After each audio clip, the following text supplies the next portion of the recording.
sông kỳ cùng cuồng phong nối lên đón người tráng sĩ tích xưa lưu truyền ghi dấu đều tàn thu nỗi oan thiên thủy cũng còn ghi để dấu anh linh.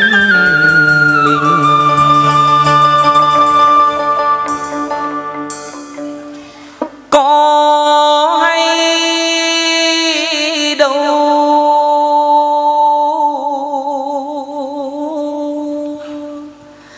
ý trời nhẹ đất tạo hùng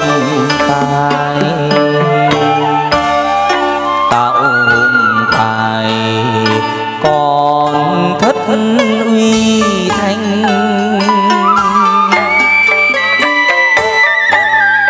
cao xanh ơi hỡi cao xanh phải chăng tạo hóa cũng gánh phải chăng tạo hóa cũng gánh anh tài hỏi má hồng quen trai dùng lược mắt trần sao thấy được thiên cơ hoa kia đẹp có ai ngờ rằng hoa có chủ để giờ hàm oan.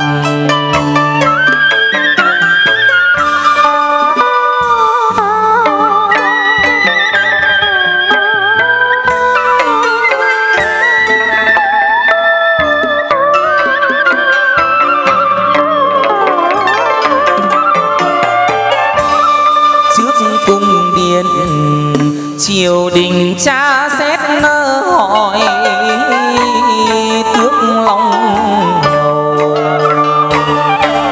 long hầu truyền đi khắp mọi nơi quan lớn oan vì ông bướm lá lời chiết hoa đoạt phụ tội trời không dung lệnh viên sư sơn cùng thủy kiệt nỗi oan này thấu tỏ cao minh áo hoàng bào đã nhuộm tràm xanh tâm thân đành để nhục vinh tâm thân đành để nhục vinh lẽ thường.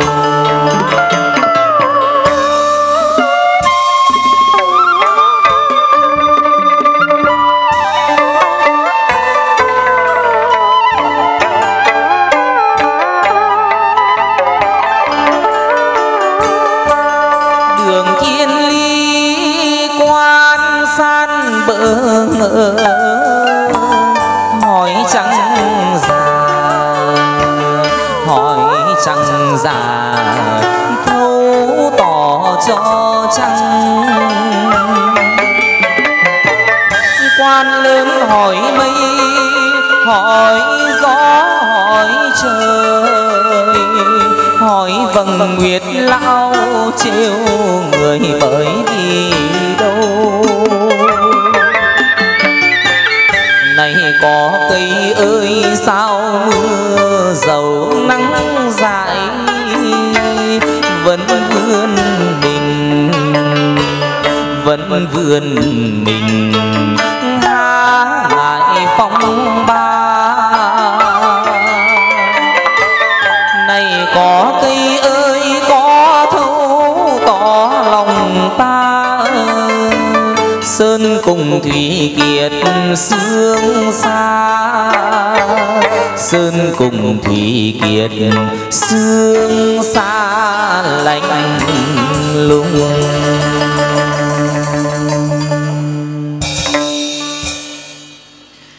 Khắp bốn phương xa gần đều biết, quan lớn tuần người đã dạy thần cơ. Cửa sông đâu đó phụng thờ, Ninh Giang thiết lập đền thờ quan tuần tranh.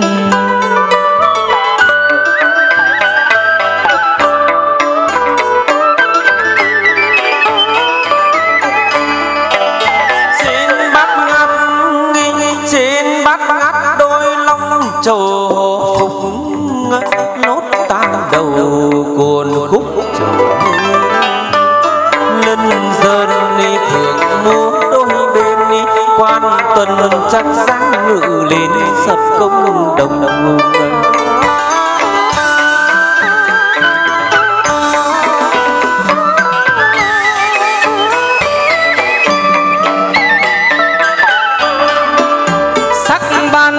Người kiếm chi tam giới hay chóc ta sát quỷ trừ tinh, quan tuần vạn phép muôn linh, quyền cao cai quản chư dinh nhà trời.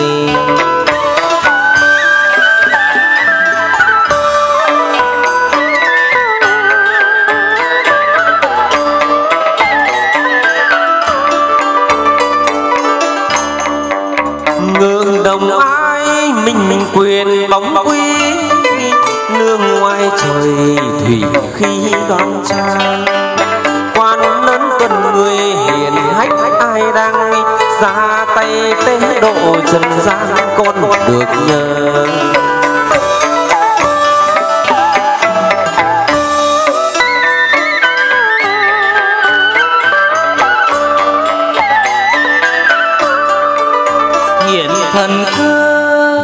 Hiển thần cơ gia uy hùng hổ, nương uy trời tế độ sinh nhân.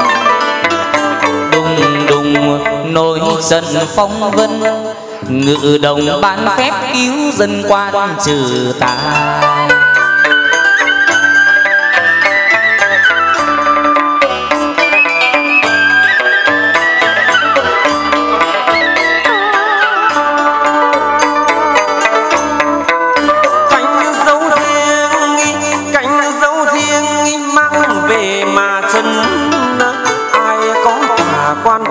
Chúng ta ra riêng ngày phần hàn chưa qua, tới kêu quan đề những bệnh ngắt đã tan nguyên.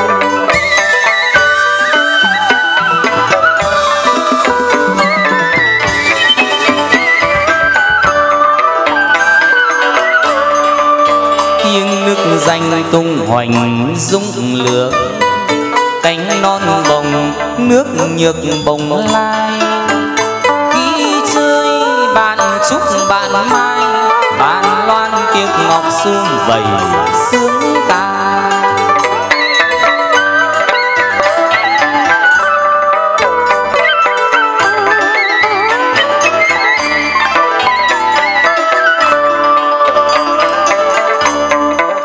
Các bộ làng ra tay bè quê, quan lớn giao chơi thành thị hồ thiên. 3.000 thế giới dư tiên, tiếng quan đề ngu khắp biển sông Trăng.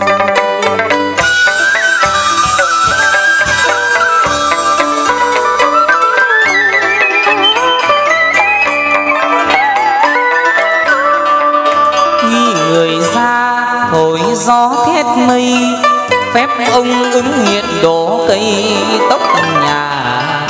Khắp bốn phương con đội ơn đức cả, ai có lòng hỷ xả tử bi. Phút thôi ông lại biến đi, cưỡi tướng bạch hổ lên chầu thượng thiên.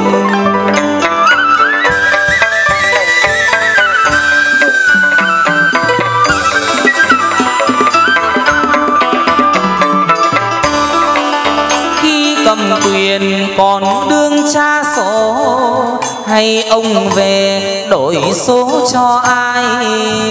Thông minh văn võ gồm tài, quan tuần lịch sự đáng trai anh hùng.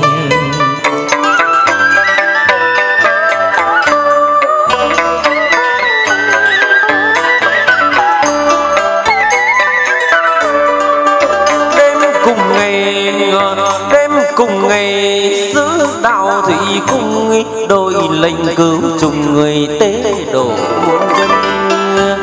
Ai người cầu nhân đắc nhân, cầu phúc đắc phúc bản thân được điều hòa.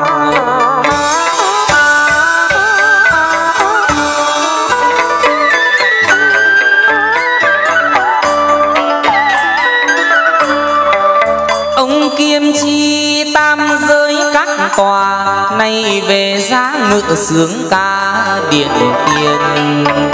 Chữ thập biến thành chữ thiên, phù hộ đệ tử thiên nhiên hoài.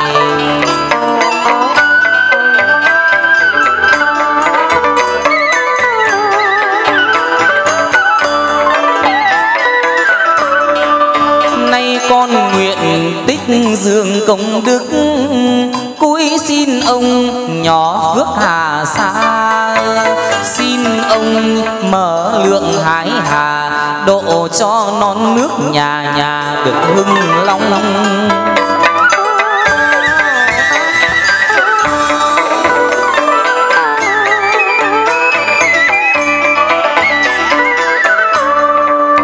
Hai con nguyện giữ lòng trong sáng, sám hối ông con chẳng dám đơn sai.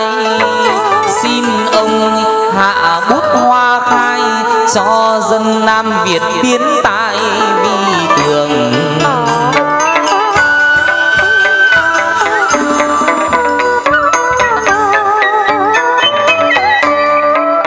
Ba con nguyện đèn hương dâng tiến, cúi xin ông thương đến họ Bùi con. Ông độ cho nam nữ trẻ già, ai ai cũng được mặt hoa ra hưởng.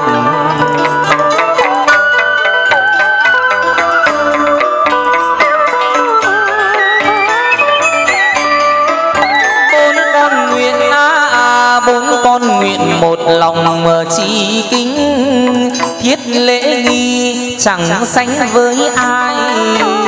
Chỉ xin quan lớn giáng đài, độ cho họ Bùi được lộc tài công danh.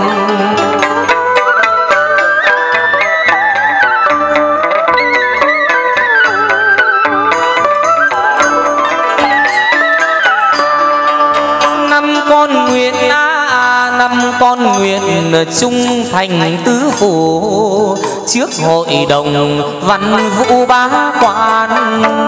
Căn cao mở phủ tôn nhang, khi đã làm tôi thánh không dám than giàu nghèo.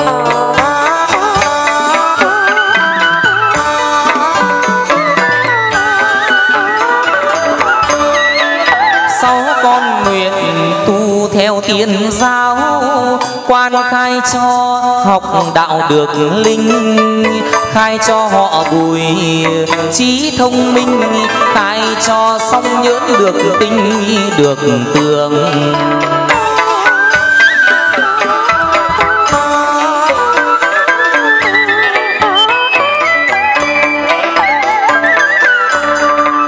Bảy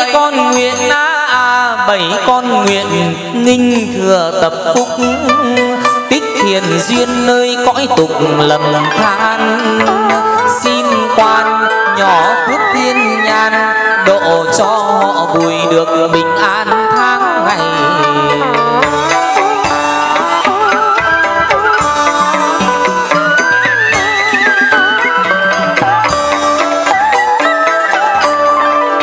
Tám con nguyện theo thầy mãn thế, cúi xin ông cứu khổ độ mê. Xin ông đem nước thoái tề, tắm cho đệ tử mọi bề thanh hương.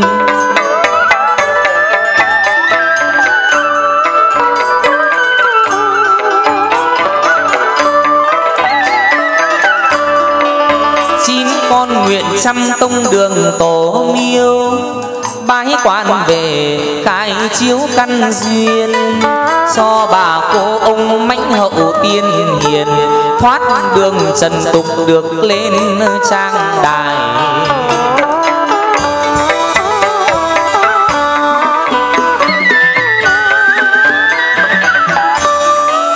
Người con nguyện tiền tài không tiếc, thác đi rồi còn thiết chi đâu. Đệ tử này xin quỳ gối dập đầu, mãn chiều sẽ bóng xin theo hầu đức đại vương. Châu thôi ông trở ra về, truyền quân dâng nước thủy đề chan ơi chan. Loan thánh giá hồi cung